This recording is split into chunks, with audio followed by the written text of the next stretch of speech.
Hello, everyone. Back again. As promised, we're going to start this week. I'm going to read you Regulating the Poor. If you listen on the podcast, you get to hear the readings, all of the readings. To see the video, you only get to see one video. So if you're watching this on YouTube, you see the first one. The others are behind a paywall, my Patreon page. So if you want to see them, if you want to learn more, if you want to know more, if you want to use it in homeschooling or whatever you want to do, you go behind the paywall and you use it. I think it's $5 a month. That's the tier. And in my tiers, of course, you get everything in the tier beneath it. So I have a $3 tier, $5 tier, and a $10 tier. And the $10 tier is this and actual classes. We'll actually give you academic classes from different books. It's going to be different than this. I don't have the book near me, but I'm doing a class right now on Black Confederates. That's good. I did a class on how to use defense mechanisms from the work Freud did. I have classes on psychology. I have a class on courses on War is a Racket. I have a course on Toni Morrison. I have a black, I guess you can call it a basic Black Studies course. We have books from I use Harriet Tubman book. I use the Black Panthers book. I use Ida B. Wells. I'm trying to think of all the books, right? Miseducation of the Negro. I use all of these texts in that Black Studies class. And it's basically to teach you why. Try to give you an idea of why Black people behave the way that we do. A lot of my stuff is psychological based because I just think mentally, or the mental fight is the fight.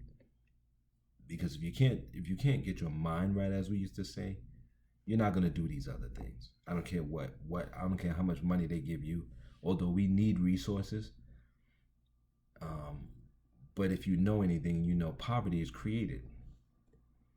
So you want a system that stops creating poverty. Speaking of, we're going to get into Regulating the Poor by Francis Fox Piven and Richard A. Cloward. And I'm doing chapter 8, Migration and Rise of Disorder in the Cities, because I'm coming from New York City. That has a lot of that. So let's see. And of course, this is a historical book. Let me tell you when it was published. I'll give you a published date. 1971. So, and it's taking a look at how this happened. But not much has changed in this society. It looks a little different. It looks a little shiny, a little more sophisticated, but things are mostly the same. So let's get into it. So far, the main facts are indisputable. A large mass of economically obsolete rural poor were redistributed to the cities, particularly to northern cities. Very large numbers of these newcomers, especially blacks, were not absorbed into the urban economy, but were left to subsist on incomes well below established welfare payment levels. Only a small percentage were admitted to the welfare rolls during the 1950s. Why did the AFDC caseloads rise so rapidly in the 1960s, especially after 1964? As outlined earlier, we believe that the explanation to be the increase in political trouble caused by blacks, trouble in the streets, and trouble at the polls. Although we shall discuss each of these political disturbances in a separate chapter, they are, of course, intertwined. They occurred more or less simultaneously, for as mass disorder among urban blacks mounted, so did the number of black voters. Moreover, each of these forms of political influence was heightened by the existence of the other. Disorder among some blacks, such as civil rights protests, alerted and activated many others, leading them to shift their voting allegiances. White voting blocs also became aroused by black turbulence, leading some to defect from their traditional parties and leaders. It was partly the electoral repercussions of disorder that forced political leaders to cope with the disorder itself. In this chapter, the rise of disorder will be discussed. Electoral repercussions are the subject of the next chapter. And if you see this in New York City, there's disorder. They're closing down stores because people are just walking in and walking out with stuff. Black people are talking about voting for Trump or not voting at all, which means Republicans usually will win those elections. On top of that, a lot of white people in cities where so-called crime is happening, and it's really not crime, hard crime. What it is it's white people being made to be uncomfortable. It's theft, breaking into cars, and now they have a way to steal your new car. They reprogram it with tablets and drive it away. So that's what's happening. So let's get back to the book. The weakening of social control. If the blacks remaining in the rural South were still subject to the near feudal pattern of control, those who migrated were freed from it. They were also cut loose from their own traditional institutions, especially from their churches and from the established patterns of community relations that shaped the direct and indirect people's lives. Gatekeepers. They were free from gatekeepers. Back to reading. The potential for disorder unleashed by these breakdowns might have been moderated if the institutional structures of the city had absorbed and integrated the newcomers. What the institutions of the city offered instead was resistance, which worsened the strains toward disorder. There were several reasons for this resistance. For one, the host institutions were confronted by large numbers. Some 4 million blacks came to the cities in less than 3 decades, and they tended to concentrate in the largest cities. White rural migrants, by contrast, tended to disperse among smaller cities, towns, and villages. By 1960, half of the blacks in each of the 6 cities with the largest black populations, New York, Chicago, Philadelphia, Detroit, Los Angeles, and Washington, D.C., had been born elsewhere, chiefly in the South. Sheer numbers made the task of absorption formidable. Again, the hillbillies went somewhere else. That's what they used to call the white poor, hillbillies. They went one place. Blacks went another place. And what does New York City mayor keep talking about with the migrants? We can't absorb them all. The other day he said, if we don't do something, if the federal government doesn't help me, the city's going to be ruined. So look for New York State, the governor, to take over the city. Because states can take over cities and control them. Back to the reading. Further, the institutions of the city, not least the economic institutions, were dominated by whites who resisted the newcomers. The grossest forms of racial discrimination persisted, indeed hardened, in many occupations which unskilled and semi-skilled blacks might otherwise have entered. As a prime example, the construction industry. Meanwhile, automation wiped out thousands of other low-skilled jobs. To make matters much worse, the years after the Korean War were marked by periodic recessions and rising unemployment. High labor demand would have eased the transition to the cities and thus modified the strains toward disorder. For the occupational role has been the main agency of social control throughout history. But blacks came to the city during a period when jobs were scarce. Jobs are always scarce for us. Even those who did get work often remained in financial straits. Many found their wages too small to support a family in the expensive urban environment. Others were employed only sporadically, never sure from week to week when there would be another paycheck. In prosperous 1963, for example, 29.2% of all Negro men in the labor force were unemployed at some time during the year. Almost half of these men were out of work 15 weeks or more. Black men have always been unstable in the workplace. Black women were stable in one sense. They were able to be nannies and do what my mother did. It was called days work, where she cleaned other people's houses and raised their children, even off the books. And most of the men, my uncle, would work here and there, but then got old to sit around, smoke cigarettes, play numbers, whatever it was. So you always got to keep that in mind. And black women, if you're going to be with black men, you need to understand this.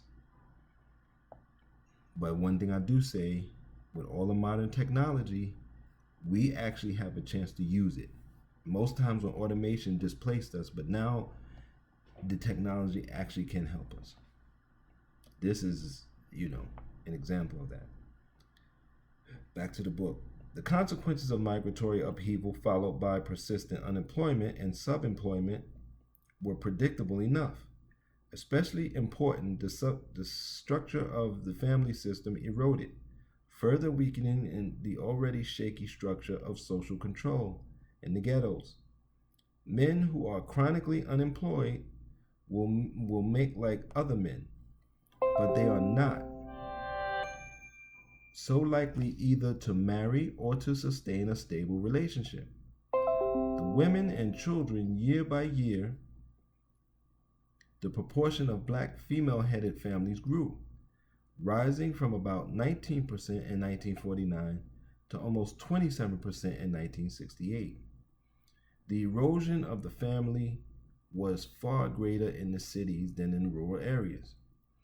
In the 1960s, 23.1% of the urban black families were headed by females, compared with 11.1% in rural farm areas in the Northeast and West. The differences were especially striking, 24.2% and 4.3% respectively in northeastern cities and rural farm areas, and 20.7% and 5.5% respectively in western cities and rural farm areas. These proportions increase considerably if one looks at only the poorest stratum of blacks within the cities. Although precise data are not available, it is likely that the proportion of female-centered families among the ghetto poor in the larger cities ranges well above half. So this whole thing where people say, well, there was a time when black men were in control of the families, and it's not necessarily true. We were home, I think black men were in the house, but again, women knew how to run homes. And men, for the most part, did grunt work. That's why we get replaced so easily. Back to the book. The weakening of the family as an agency of social control was crucial for the young. And it was the young who were especially prone to disorder in the cities.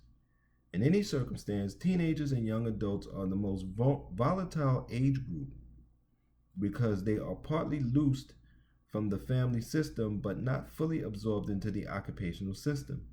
Compared with other groups, moreover, they are much more sensitive and vulnerable to social change. Two simple measures suggested the seriousness of family breakdown and unemployment for the urban black young. In a study of Harlem conducted in the early 1960s, it turned out that only about half of the children under 18 were living with both parents, compared with 83% in New York City as a whole. At the same time, black young people also found themselves confronted by shrinking occupational opportunities. In 1948, 7.6% of non-white male teenagers were unemployed. By 1963, the figure had risen to 25.4%. In some ghettos, it ranged upward to 50%. The litany of urban disorders in the wake of declining occupational and family controls is by now familiar.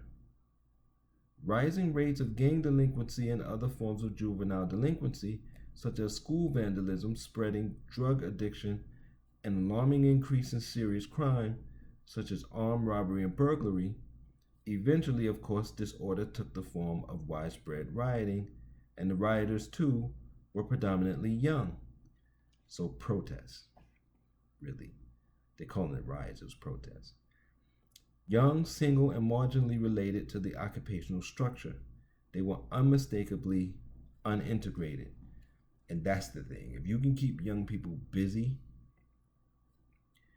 or being destructive instead of being visionary, which is what a lot of these institutions did. That's why they had to destroy a lot of institutions that were trying to create a better society in the 60s and the 70s. They destroyed them. They're gone. The weakening of legitimacy.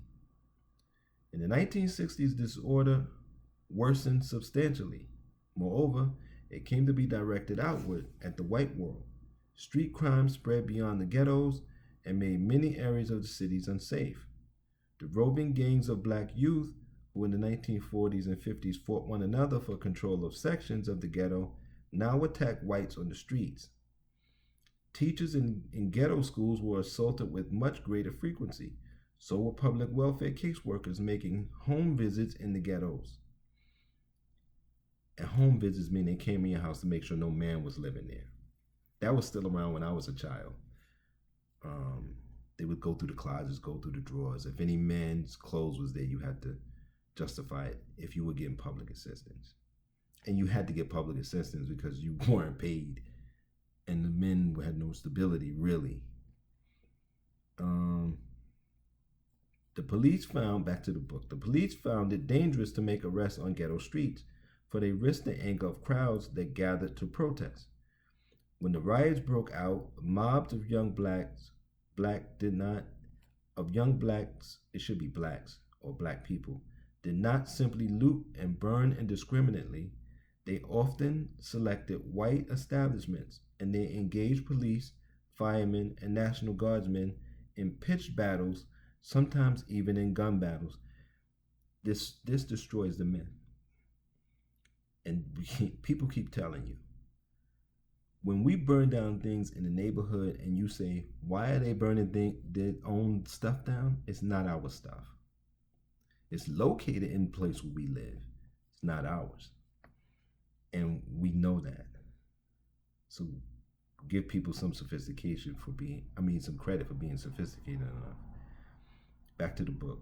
The main conclusion to be drawn from an appraisal of the disorder of the 1960s is that old patterns of servile conformity were shattered. The trauma and anger of an oppressed people not only had been released, but had been turned against the social structure disorder. In short, had become at least partly politicized. Both the rising magnitude of the disturbances in the 1960s and the fact that the disturbances came to be directed against whites probably owe much of this process of politicization. There is nothing in the process of social disintegration as such that would account for the politicization of poor blacks in the nation's ghettos during the 1960s. The weakening of occupational and familial roles may engender many forms of disorderly behavior, but the behavior is ordinarily apolitical. When men violate social norms, it does not follow that they have changed their views about what is right and what is wrong, nor does it follow that they will strike out against the larger social structure.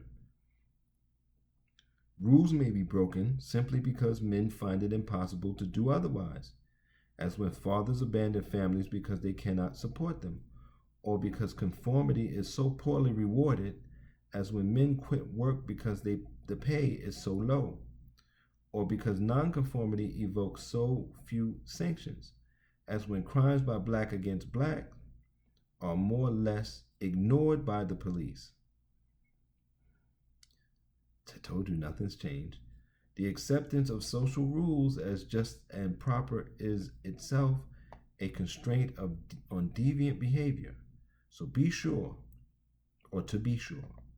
But if these sentiments find no support in the conduct of daily life, if conformity yields no rewards and nonconformity no sanctions, then they alone may be an insufficient force to regulate behavior.